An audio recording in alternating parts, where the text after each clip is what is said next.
Berwisata sambil belajar. Pergi berwisata bukan hanya sekedar jalan-jalan, tapi juga sembari belajar. Kita dapat mengunjungi sekolah wisata edukasi. Sekolah wisata edukasi? Hal yang unik bukan?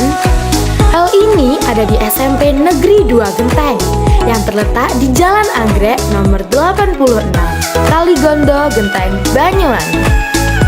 Memasuki sekolah wisata edukasi, kita disuguhi oleh megahnya bagian dari Ijen Geopark. Dalam laboratorium Taman Bumi ini, terdapat berbagai situs biosite, geosite, dan culture site. Kita dapat mengetahui informasi berbagai macam hal hanya dengan memindai barcode yang ada di berbagai situs pilar geopark.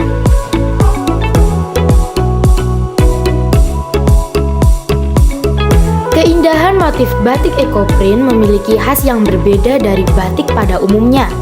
Hal ini yang membuat istimewa karena memanfaatkan daun dan bahan alam lainnya sebagai motif utama.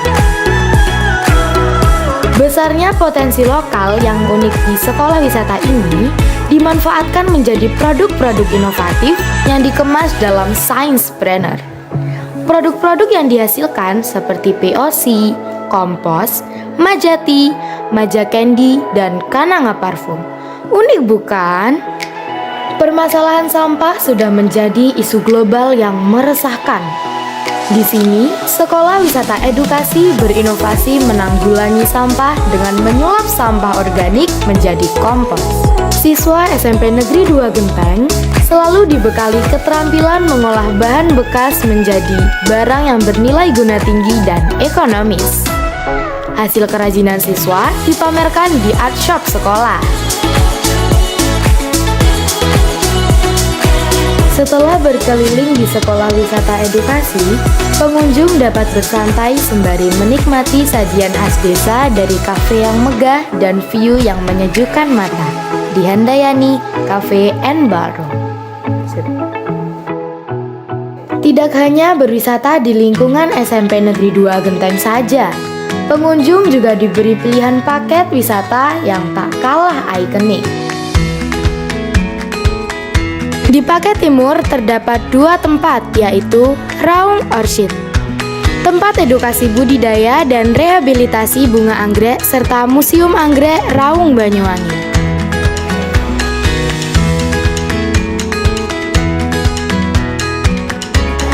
Setelah menikmati keindahan dari bunga anggrek, tujuan selanjutnya adalah Raja Sempuh, tempat edukasi pembuatan minuman herbal dan keripik buah khas Banyuwangi. Pilihan paket kedua, paket barat. Kita akan dibawa menikmati rindang pohon pinus serta sejuknya udara yang disajikan di lereng Gunung Raung. Yang pertama, mengunjungi wisata religi Antaboga, hutan yang di dalamnya berdiri 6 tempat peribadatan agama resmi di Indonesia. Selanjutnya kita diajak untuk menikmati tenang suasana gemericik air terjun Logomoro. Air terjun Logomoro mempunyai 2 air terjun kembar yang bersebelahan, yang menambah keindahan dari air terjun.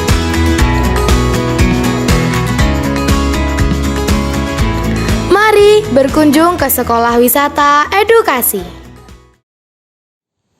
Assalamualaikum warahmatullahi wabarakatuh. Perkenalkan, saya Komarul Huda dari SMP Negeri 2 Genteng, Kabupaten Banyuwangi. Saya adalah mahasiswa PBG Angkatan Ketiga tahun 2023 dari kampus Universitas 11 Maret, Surakarta. Waalaikumsalam. Ayo, silakan duduk. Waalaikumsalam. Waalaikumsalam. Waalaikumsalam. Bagaimana kabar kalian hari ini? Baik, sukses, bermanfaat. Alhamdulillah. Jadi semuanya sehat, nggih? Alhamdulillah sehat semuanya. Nggih. Dalam kesempatan kali ini kami yang pertama selaku konselor atau guru BK di SMP Negeri 2 Genteng mengucapkan terima kasih atas kesediaan kalian untuk datang ke ruang konseli ini. Oke. Namun sebelumnya saya ucapkan Assalamualaikum warahmatullahi wabarakatuh. Waalaikumsalam warahmatullahi wabarakatuh. Sebelum kegiatan bimbingan konseling kelompok ini dimulai, saya mohon salah satu perwakilan, salah satu ketua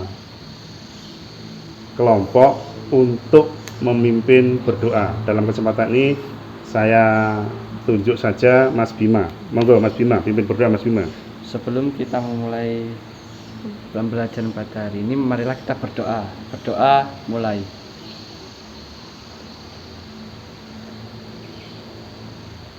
Doa selesai.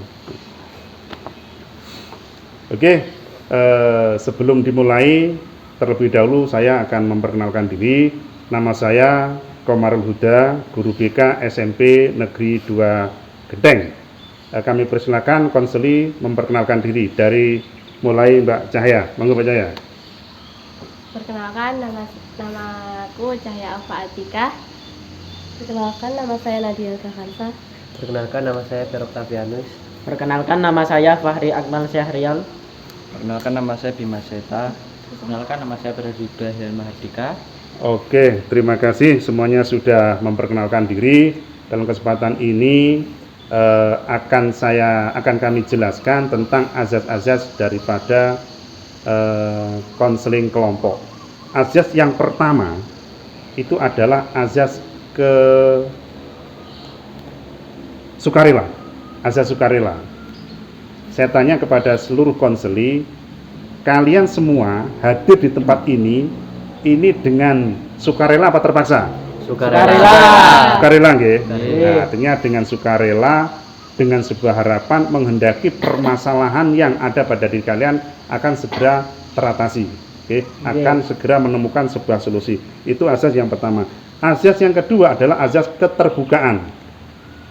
Saya harapkan kepada seluruh konseli ini nanti jujur menceritakan apa adanya dari permasalahan yang sering kalian hadapi. Perlu kami sampaikan, permasalahan kalian adalah permasalahan yang bersifat homogen, hampir sama, cuma penyebabnya yang berbeda-beda. Topiknya adalah jelas. Mas Dika sering terlambat, Mas Bima sering terlambat, Mas Akmal juga sama sering terlambat, tetapi penyebab-penyebabnya adalah yang membedakan, seperti itu. Oke, jadi saya minta nanti ada unsur keterbukaannya, jujur ya. Oke, jujur, terbuka. Yang berikutnya adalah azas kerahasiaan. Nah, azas kerahasiaan ini saya minta kepada seluruh konseli tolong nanti setelah menyelesaikan konseling kelompok ini cukup selesai di sini. Nggak usah diceritakan ke teman satu mejanya, tidak usah diceritakan kepada teman yang apa istilahnya pacarnya, nggak perlu. Ceritakan kepada gurunya ataupun wali kelasnya ataupun yang lain, nggak perlu. Cukup dibahas selesai sampai di sini. Sepakat ya? Sepakat. Oke, terima kasih. Nah, selanjutnya kami akan memberikan motivasi kepada kalian. Ada hikmah yang mestinya harus kalian pahami di sini. Apabila satu sama lain kalian itu bisa membantu menyelesaikan permasalahan kalian, ini luar biasa. Okay? Profesi kalian berarti bisa dibilang BK sebaya. BK sebaya itu ya ini ada upaya menyelesaikan, membantu permasalahan teman-teman kalian.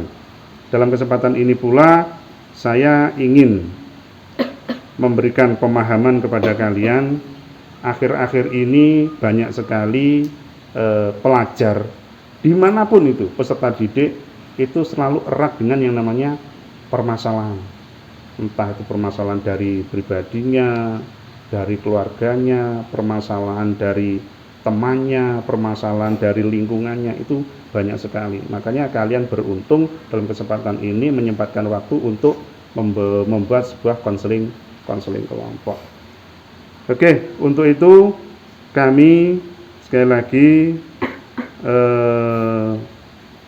memberikan sebuah kesempatan kepada masing-masing kelompok untuk menyampaikan permasalahannya. Nah, setelah nanti menyampaikan permasalahannya masing-masing konseli ini, tolong nanti diambil sebuah kesepakatan masalah siapa yang akan diselesaikan, seperti itu. Oke, dalam kesempatan ini diawali dari Mas Dika. Tolong disampaikan permasalahan yang dihadapi. Tapi sebelumnya perkenalan dulu dengan menyebutkan inisial, tidak usah nama lengkap. Monggo, Mas. Kenalkan, nama saya Deka. Di sini permasalahan saya yaitu kadang lupa waktu saat main game. Beneran. Oke. Terus dilanjut Mas Bima. Perkenalkan, nama saya BA. Permasalahan saya yaitu sering susah tidur, tapi saya malah menyempatkan untuk main HP. Oke, main HP. Monggo, Mas. Perkenalkan, nama saya AL. Permasalahan saya di sini adalah tidur terlalu malam, dikarenakan saya sering tidur siang sehingga pas malam susah tidur. Oh, pas malam susah tidur. Nggih, baik dibalik nggih. Mestinya itu siang tidur, malam malam beraktivitas, siang beraktivitas, malam tidur. Ini malah dibalik. Monggo, Mbak Cahaya, permasalahannya apa? Perkenalkan, saya JY. Permasalahan saya karena suka nebeng teman. Oh, suka nebeng teman. Jadi berangkat sekolah itu selalu nebeng teman nggih. Jare wong Jawa nunut kanca. Nggih, terima kasih. Monggo, Mbak. Perkenalkan, saya HG. Permasalahan saya di sini karena mandinya terlalu lama. Oh, bangun kesiangan, Terus mandinya terlalu lama. Sabunnya sampai entek. Oke, perlu saya sampaikan di sini jangan ada tegang, nggih. Kita harus fresh, senyum. Walaupun kita punya masalah, tapi kita harus tersenyum. Gak usah enak sing tegang, tidak boleh tertegang. Monggo, Mas. Perkenalkan, saya PR. Permasalahan saya yaitu begadang sampai larut malam. Bergadang sampai larut malam. Sampai karo wong tuwa diseneni barang.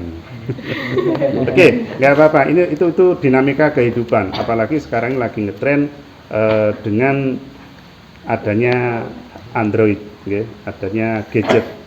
Ini luar biasa. Oke, masing-masing konseli sudah menyampaikan permasalahannya. Oke, sekarang masing-masing konseli membuat sebuah kesepakatan permasalahan siapa yang mau diangkat dalam konseli ini. Monggo. Monggo, ayo kesepakatan.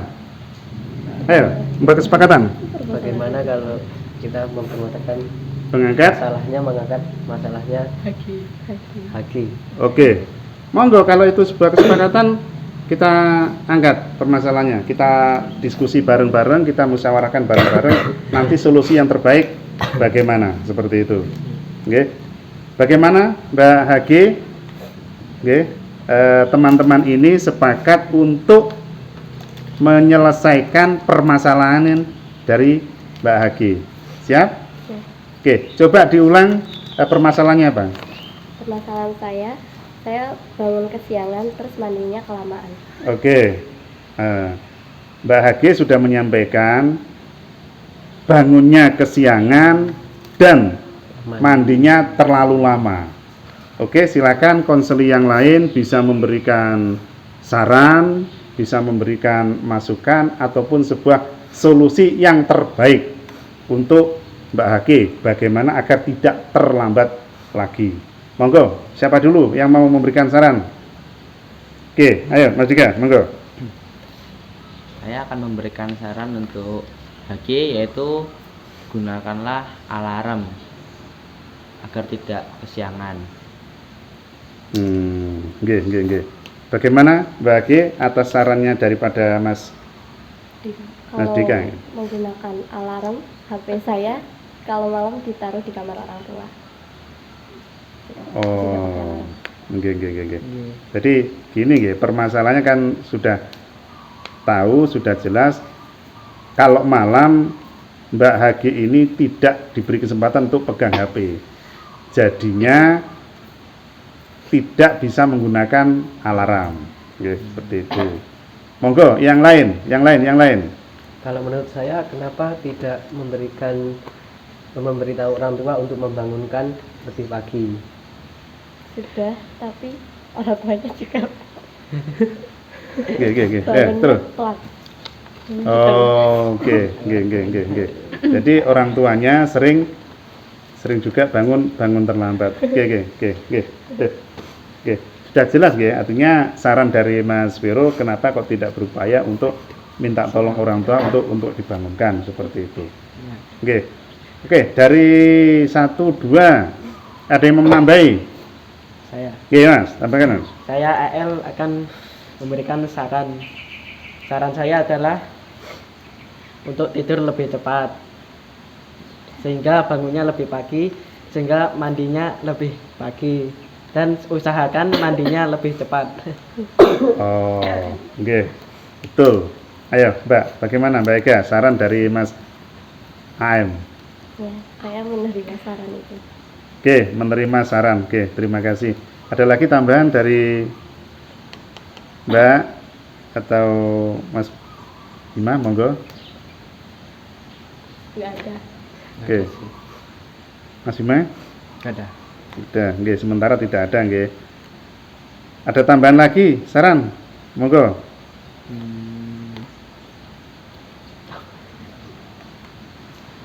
Oke, yang jelas gini, dari saran-saran semua konseli yang ada ini semuanya baik. Mas Dika menyarankan alarm, itu betul benar. Mas AP menyarankan untuk dibangunkan ke orang tuanya, itu juga benar. Mas AM ini menyarankan bagaimana kok tidak tidur bagaimana tidur ya kok tidak tidur lebih awal, itu juga benar. Ini semuanya adalah demi membantu menyelesaikan masalah daripada Mbak Hagi. Yang jelas gini, saya akan menambahkan sedikit, nggih. Setiap kita itu mesti kan memiliki masalah. Memiliki masalah. Siapapun orangnya selalu memiliki masalah. Tetapi kalau bisa kita itu meminimalisir masalah yang kita hadapi, yang kita miliki saat ini. Nah, salah satunya berarti ini masukan Mbak Hagi, nggih, masukan dari Mas ini. Kan di sekitar kita, mohon maaf, kita kan berada di pedesaan ini, nggih. Ada di pedesaan. Ada musola. Ada masjid. Itu tolong dijadikan sebagai alarm. Jadikan sebagai alarm. Kalau jarak rumahnya dari masjid hanya sekitar 10 meter, 15 meter, katakanlah 50 meter, saya yakin kalau ada orang azan subuh, pasti dengar. Nggih, dengar nggih? Dengar. Nah, otomatis itu mohon maaf, ada yang non muslim? Tidak ada. Semua Islam nggih? Apalagi orang Islam ini punya kewajiban sholat subuh. Nah, lek wong Islam, kalau orang muslim sholat subuh jam 6. Salah. Makanya dalam kesempatan ini alarm yang dimaksud daripada Mas Deka tadi mungkin salah satunya tidak sengaja ya terkait dengan suara adzan bagian dari alarm. Kuwi alarm ke zamane Nabi Muhammad ngono kuwi alarm. Dan ini cukup dengan gentongan tang orang sudah bangun. Kalau sekarang pakai speaker, pakai toa. Nggih. Terus mungkin bisa juga gini, saya tambahkan akhir-akhir ini kan banyak anak, mohon maaf saya sampaikan, banyak anak karena seringnya terlambat, seringnya tidak masuk sekolah, itu ada yang dikembalikan ke orang tua. Ada nggih? Ada. Bahkan dari teman kalian kalau nggak salah itu, dari teman kalian satu rombongan itu dikembalikan ke orang tua. Karena apa? Mohon maaf, tidak mentaati tata tertib yang ada di sekolah. Oke? Ada Pak Satpam lapor, anak ini datangnya terlambat. Anak ini datangnya terlambat. Buku catatan yang ada di Pak Satpam, buku catatan yang ada di guru jam pertama, buku catatan yang ada di ruang BK ini menjadi acuan. Oke, menjadi acuan. Makanya saya pesan kepada kalian konseli yang saat ini hadir untuk mentaati tata tertib sekolah agar hal-hal yang saya sampaikan tadi tidak terjadi pada diri kalian. Kalau perlu nanti sampaikan kepada teman kalian terkait tata tertib. Terkait tata tertib. Tolong jangan sampai terlambat. Jangan sampai terlambat. Karena apa? Ada 4 teman kita yang sudah dikembalikan ke orang tua. Seperti itu. Oke. Jadi bagaimana Mbak Helga? Saran dari teman-teman ini bisa menjadi sebuah solusi? Bisa. Salah satunya berarti alarm. Ini sudah sepakat ya? Oke, sepakat. Terus bangun lebih awal, sepakat. Oke. Untuk dibangunkan orang tuanya, sepakat ya? Oke, itu bagian dari sebuah solusi. Oke. Dalam kesempatan ini mungkin ada yang perlu ditambahkan lagi karena sudah terjawab permasalahannya sekaligus solusinya sudah terjawab. Oke, sudah menemukan sebuah solusi, sudah menemukan jawaban. Mungkin ada lagi yang mau ditambahkan? Ayo, ada lagi? Ada yang perlu ditambahkan soalnya ini, ayo. Dan masih.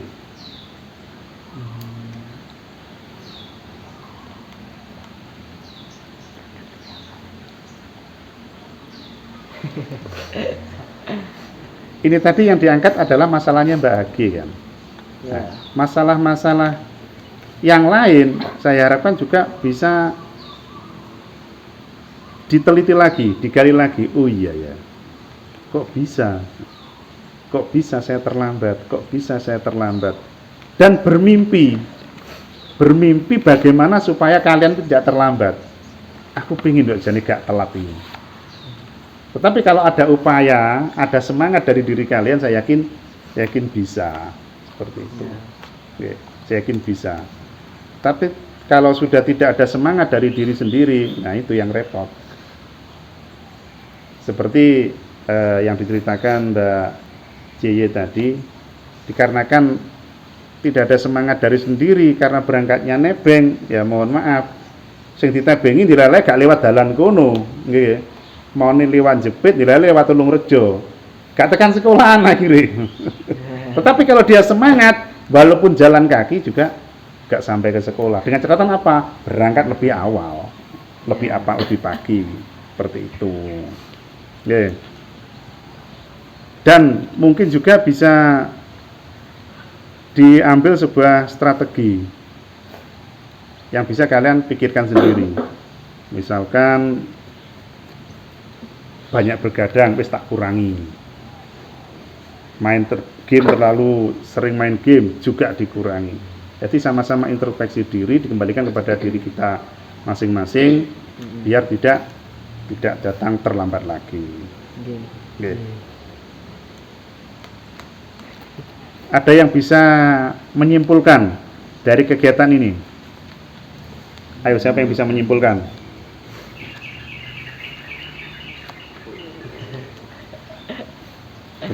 Percaya. Ayo. Yang keras, ya. Berdasarkan hasil kegiatan bimbingan konseling kelompok dengan menghadirkan 6 konseling dari siswa kelas 8, paralel dapat ditarik kesimpulan bahwa sebenarnya seluruh konseling menyadari dampak dari sering datang terlambat ke sekolah, yaitu ada dampak yang pertama, nilainya rendah, bisa tidak naik kelas, hubungan dengan guru terganggu, hubungan dengan teman satu kelas juga terganggu, kegiatan di luar sekolah tidak terkendali, dan kemungkinan yang paling buruk akan dikembalikan ke orang tua. Untuk itu kami sangat berterima kasih kepada guru BK yang telah mengagendakan kegiatan bimbingan konseling kelompok. Banyak sekali ilmu yang kami dapatkan dan juga banyak hikmah yang kami peroleh dan bisa kami terapkan pada diri kami juga kepada teman-teman yang masih sering datang terlambat ke sekolah. Dan kami berjanji setelah kegiatan konseling kelompok ini, kami berusaha untuk tidak terlambat lagi. Terima kasih Guru BK atas segala ilmu yang telah diberikan kepada kami. Oke. Jadi kesimpulannya yang disampaikan oleh Mbak Jaya itu ada 6. Yang pertama, nilainya rendah. Itu sudah jelas ya. Ketika sering terlambat, itu sebuah catatan jelek, catatan buruk itu ada pada guru jam pertama. Apalagi nanti ada tugas-tugas lain yang tidak dikerjakan seperti itu. Yang kedua, tidak bisa naik kelas. Loh, bagaimana bisa naik kelas? Kalau datangnya saja terlambat. Oke. Tugas-tugas lain tidak pernah dikerjakan. Padahal di kelas 8 ada berapa mata pelajaran? 11 atau 12? 11. Oke. 11 mata pelajaran. Saya nggak bisa bayangkan anak-anak yang datang terlambat ini tugas-tugas dari Bapak Ibu guru ini terselesaikan apa tidak. Contohnya tadi ada anak kelas 9 itu nggak pernah mengerjakan tugas sama sekali. Akhirnya ketika ada penilaian otomatis ditagih. Ayo tugasnya mana? Ayo tugasnya mana? Kalau tidak pernah mengerjakan, berarti tugasnya kan menumpuk sak gunung anakan. Oke, berikutnya hubungan dengan guru terganggu. Saya yakin anak yang datang terlambat itu sungkan, mau masuk ke kelas, setiap hari terlambat, tidak masuk kelas, butuh pelajaran. Kalau berpikirnya positif mungkin, maaf Pak, saya izin, saya terlambat. Tapi kan diulang lagi, terlambat lagi, diulang terlambat lagi seperti itu. Terus hubungan dengan teman satu kelas juga terganggu. Apalagi dia, mohon maaf, di dalam kelas itu kan ada jadwal piket. Jadwal piket. Saya yakin anak yang terlambat nggak pernah piket nih. Nggak pernah, walaupun di situ sudah ada sebuah kesepakatan di dalam kelas. Ada keamanan, ketertiban, apalagi kebersihan.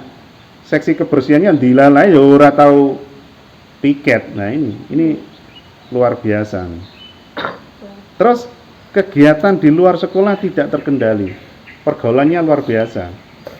Lintas generasi. Kalau sudah pergaulan lintas generasi ini bahaya. Datang terlambat ke sekolah, terus ini lintas generasi. Ini mengkhawatirkan. Terus berikutnya, dan kemungkinan yang paling buruk akan dikembalikan ke orang tua. Nah, bagaimana tidak dikembalikan ke orang tua? Pak Satpam nyatet, guru jam pertama nyatet, wali kelas nyatet, guru BK nyatet. Dalam 1 bulan ada 10. Ini orang tua harus dipanggil. Kesuwen, terlalu lama kalau 10. 3 hari tanpa keterangan harus dipanggil. Ini toleransi lembaga ini luar biasa. Ada anak yang datang terlambat, orang tuanya tidak pernah dipanggil. Ada yang alfa sekian kali, orang tuanya hanya cukup melalui telepon saja, hanya pemberitahuan lewat surat, seperti itu. Tapi harapan kami setelah mengikuti kegiatan konseling kelompok ini, kalian bisa mengintrospeksi diri. Oh iya, berarti selama ini saya banyak kekurangannya, apalagi terkait dengan tata tertib sekolah. Yang suka main game dikurangi, yang suka bergadang dikurangi, yang suka terlambat bangun, mandi kesuwen yo diatur dhewe jadwale nggih. Jangan sampai terlambat lagi. Seperti itu. Terus yang berikutnya mungkin ada yang disampaikan lagi. Ayo, ada yang disampaikan lagi? Silakan.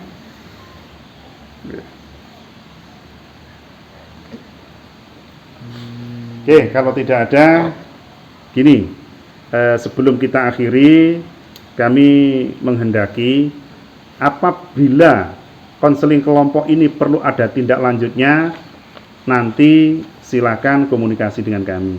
Oke, silakan komunikasi dengan kami, dan yang jelas kami ucapkan terima kasih atas kesediaan kalian, kesukarelaan kalian, keterbukaan kalian, dan yang terpenting lagi, kita sepakati azas yang ketiga, azas kerahasiaan.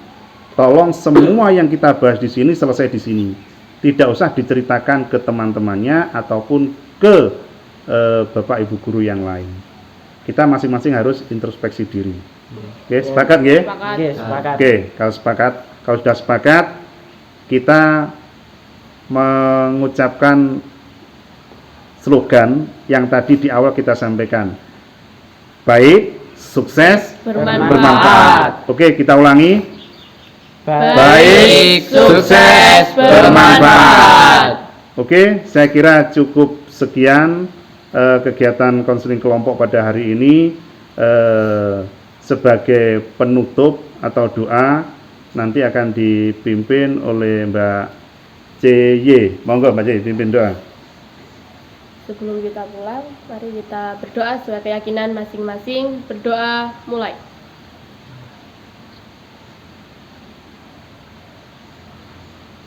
Berdoa selesai. Oke, mari kita akhiri dengan mengucap alhamdulillah bersama-sama. Alhamdulillahirabbil alamin. Assalamualaikum warahmatullahi wabarakatuh. Waalaikumsalam warahmatullahi wabarakatuh.